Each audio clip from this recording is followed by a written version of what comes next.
جب یہاں تو اہل و رائے کا مسئلہ نہیں ہے، اس لیے کہ اہل و رائے کے جو بڑے امام ہیں امام ابو حنیفہ، وہ سب سے بڑے جو ہیں وہ اسماء و صفات کے بارے میں جو ہے وہ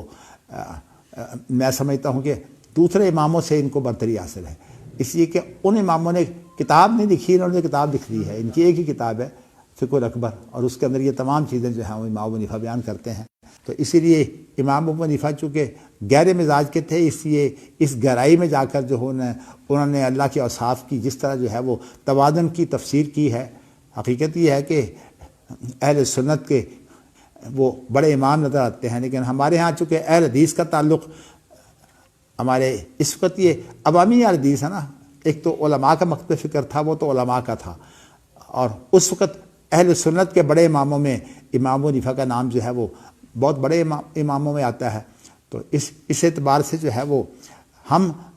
زیادتی کرتے کرتے امام ابو حنیفہ کو جو ہے وہ اس کو برا بنانا چاہتے ہیں، اس لیے ہم نے اہل حدیث کا لفظ جو ہے وہ اتنا پھیلایا ہے کہ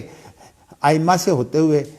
اب امام ابو حنیفہ کا تو یہاں ذکر نہیں آتا، باقی ائمہ سے ہوتے ہوئے جو ہے وہ صحابہ بھی اہل حدیث تھے، اللہ کے رسول بھی اہل حدیث تھے۔ حالانکہ یہ نام جو ہے یہ رکھا جو گیا ہے یہ اللہ کے رسول کے زمانہ میں اس طرح نام نہیں رکھا گیا۔ اب قرآن مجید کے بارے میں لفظ حدیث آ گیا ہے تو کہتے ہیں قرآن مجید بھی حدیث ہے۔ اصل بات یہ ہے کہ جب نام رکھا جاتا ہے، اب مثال کے طور پر